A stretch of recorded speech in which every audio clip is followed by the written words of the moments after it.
روزانہ کا معمول تھا حضرت عمر بن خطاب رضی اللہ تعالیٰ اس جنگل میں اس جھوپڑی کے پاس روزانہ جایا آیا کرتے تھے. روزانہ ایک دن بھی چھٹی نہیں ہوتی تھی. یہ روزانہ آنے جانے کو ایک صحابی نوٹ فرما رہے تھے. نوٹ کرے تو غور فرما رہے تھے ایک صحابی کہ حضرت عمر امیر المؤمنین ہے، روزانہ جنگل و بیابان میں اس جھوپڑی میں جاتے ہیں، اور روزانہ جانے کا کیا مطلب؟ شک پیدا ہوا وہ بھی رات کے اندھیری میں. تو ایک مرتبہ امیر المؤمنین کا اور اس شخص کے جو ہے آمنا سامنا ہوا، تو ان کے دل میں بات رہ نہیں سکی. انہوں نے سلام کلام کے بعد السلام علیکم وعلیکم السلام کے بعد پوچھا کہ امیر المؤمنین میں ایک بات پوچھنا چاہتا ہوں آپ سے. فرمایا کہ بتاؤ کیا بات ہے، جلدی بتائیں، میرا دوسرا کام ہے. دوسرا کام مطلب اپنا ذاتی کام نہیں، قوم کا کام، ملت کا کام جانا ہے.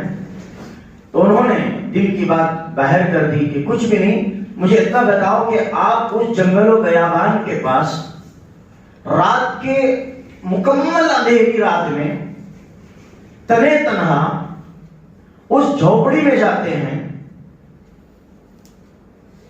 آپ اس جھوپڑی میں رات کے تنہائی میں کیوں جاتے ہیں؟ کیا ضرورت ہے آپ کو وہاں پہ جانے کی؟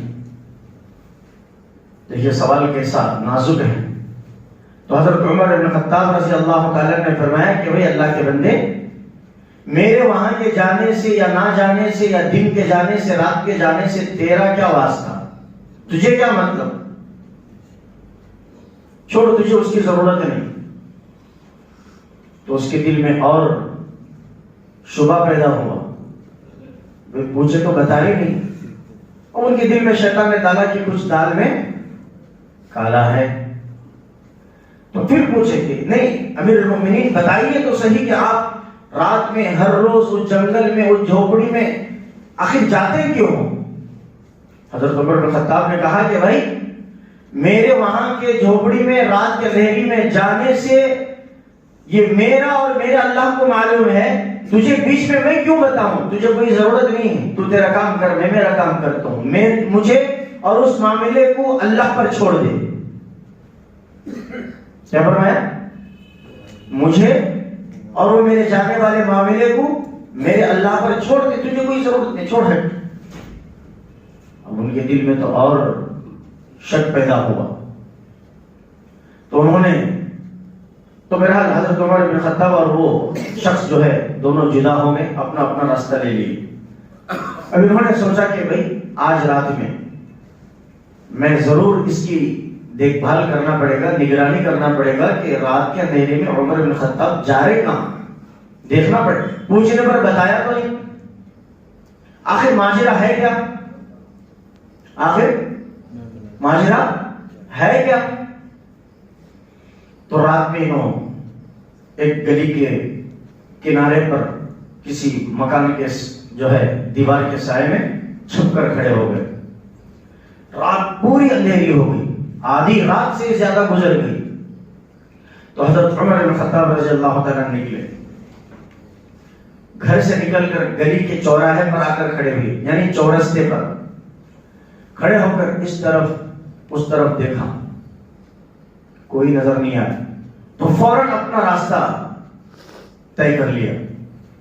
تو ان کو اور بھی نکلے ہیں اور ادھر ادھر دیکھے ہیں اور کوئی بھی نظر نہیں آئے اور نکل پڑے. حضرت عمر جا رہے ہیں. اب انہوں نے پیچھے سے چھپ کر دبے انداز میں نکل گئے اور ایسا چل رہے ہیں اور خیال کر رہے ہیں کہ عمر پلٹ کر دیکھے تو میں ان کی نظر میں نہ پڑ جاؤں. اس ہوشیاری کے ساتھ، اس چالاکی کے ساتھ، اور ذہن میں یہ خیال کرتے ہوئے کہ عمر جا رہے ہیں کہاں اور کر رہے ہیں کیا. عمر جا رہے ہیں کہاں اور کر رہے ہیں کیا، اب دیکھنا ہی ہے. لیکن نگاہ میں پڑوں گا تو پھر معاملہ گڑبڑ ہو جائے گا، میں اپنے پلاننگ میں فیل ہو جاؤں گا. میں تو پاس ہو کر ہی رہنا ہے. تو چلے. اب حضرت عمر ابن خطاب رضی اللہ تعالیٰ آگے چل کر وہ جو جنگل کے اندر جو جھوپڑی تھی اس جھوپڑی کے پاس جا کے پھر دوبارہ اس طرف اور اس طرف دیکھا. اب انہوں نے فوراً وہی دب گئے. عمر رضی اللہ جیسے ہی منڈی پلٹائے انہوں نے دب گئے. تو دیکھا پھر کول بھی نہیں تھے, کول بھی نظر نہیں آئے. تو حضرت عمر ابن خطاب رضی اللہ تعالیٰ گھر کے اندر داخل ہو گئے. ان کے دل میں کھلبلی شروع ہو گئی, کھلبلی شروع ہو گئی اور اللہ سے. لیکن ہمارے جیسے نہیں تھے وہ, ان کے دل میں تو شک پیدا ہوا, کھلبلی پیدا ہوئی, لیکن ہمارے جیسا دل بھی نہیں تھا ان لوگوں کا. انہوں نے دل میں یہ کہا کہ اے اللہ, جو میں وہ سوچ رہا ہوں اے اللہ وہ غلط ثابت ہو اور عمر سچے نکلے. دیکھیں دل کو کیسا اطمینان کر رہے ہیں. حالانکہ شک ہے کہ آدھی رات میں اکیلے جھوپڑی میں کیا ضرورت, عمر کو کیا ضرورت پیش آئی. جو جا رہے ہیں پیچھا کر کے دیکھا, شک پیدا ہوا, گمان پیدا ہوا. اب اس کے بعد درخت کے وہاں پر ایک درخت تھا کھجور کا, اس درخت کے پتوں کے سائے کے اس کے پیچھے جو ہے چھپ گئے. تھوڑی دیر وہیں بیٹھے رہے. اس کے بعد بہت کافی دیر ہونے کے بعد حضرت عمر بن خطاب رضی اللہ تعالی گھر میں سے نکلے. اس گھر میں سے, جھوپڑی میں سے نکلے, سیدھا اپنے گھر کی طرف نکل گئے. کہاں چلے گئے؟ اپنے گھر کی طرف چلے گئے. اب جیسے ہی ان کو یہ پورا غور کر رہے تھے, عمر پہنچ گئے ہوں گے یا نہیں پہنچے ہوں گے. دل میں خیال کیا, کہا کہ اتنا ٹائم اتنا دور جا سکتے ہیں. ان کو اطمینان ہوا کہ عمر گھر کو پہنچ گئے ہوں گے. جیسے ہی ان کے دل میں خیال آیا کہ عمر اپنے گھر کو پہنچ گئے ہوں گے, یہ صحابی کے دل میں, یہ ان کے دل میں بات آئی کہ اب چلو گھر میں چلتے دیکھتے ہیں کہ وہاں کیا ہے, وہاں کیا ہے. جیسے عمر چلے گئے, انہوں باہر نکلے, گھر کے پاس آئے تو دیکھا کہ وہاں ایک چملی سی لگ رہی ہے. ابھی گھر میں داخل نہیں ہوئی. چملی, لائٹنگ تو نہیں تھی نا, خندل تو نہیں تھی. آج سے 40-50 سال پہلے لائٹنگ نہیں تھی, لیکن خندل ضرور تھی. آپ لوگ جانتے ہیں پرانے حضرات خندل. رات میں جنازہ ہوتا, کسی کو دفنانا ہوتا تو کیا کرتے بھائی؟ خندل لے کے جاتے تھے. آج خندل کا زمانہ بھی ختم, سب تنگدل کا زمانہ آ گیا ہے. آج کل خندل کا زمانہ جا کے تنگدل کا زمانہ آیا ہے. تھوڑے بہرحال پھر ٹاپک سے بھٹک جائیں گے ہم. تو انہوں نے دیکھا کہ چملی سی لگ رہی ہے اور اندھیری رات ہے. عمر چلے, چلو گھر میں چلتے دیکھتے ہیں ہو یا کیا ماجرا. تو اندر جیسے ہی داخل ہوتے ہیں, خاموشی کے ساتھ داخل ہوتے ہیں, دیکھتے ہیں کہ اس چملی ایک جگہ پر رکھی ہوئی ہے گھر کے بیچ حصے میں, اور سائڈ میں ایک بوڑھی عورت بیٹھی ہوئی ہے, اکیلی ہے, بوڑھی ہے. اور پھر جب قریب گئے, جا کر دیکھا ان کی آنکھوں میں جو ہے جسارت نہیں ہوئی, طاقت نہیں ہوئی کہ اور قوت بصارت کے ساتھ وہ اس بوڑھی کو دیکھ سکے. آنکھوں میں پانی نکلا, ٹپ ٹپ پانی گر رہا ہے. دیکھا کہ وہاں پر ایک بوڑھی عورت بیٹھی ہوئی ہے اور ایک چٹائی ہے, حسیر بوریا. اس بوریے پر, اس چٹائی پر اس بوڑھی بیٹھی ہوئی ہے. اور غور سے دیکھا کہ اس بوڑھی ماں صاحب کے دونوں پیر موجود نہیں ہیں, اپاہج ہیں. اور غور سے دیکھا اس بوڑھی عورت کے دونوں ہاتھ لولے ہیں, یعنی سرے سے یہ دونوں ہاتھ نہیں ہیں, صرف یہ ہیں اور جھکے ہوئے ہیں.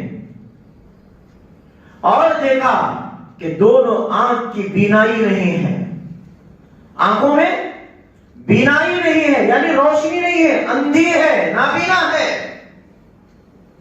اب ان کے دل میں بہت عجیب سی کیفیت بننے لگی. کہا کہ اللہ, یہ کیا ماجرا ہے؟ یہاں دو پیر نہیں ہے, دو ہاتھ نہیں ہے, دو آنکھ نہیں ہے, اندھی ہے اور اپاہج ہے, ہاتھوں سے لولی ہے. یہاں عمر کا کیا کام؟ اس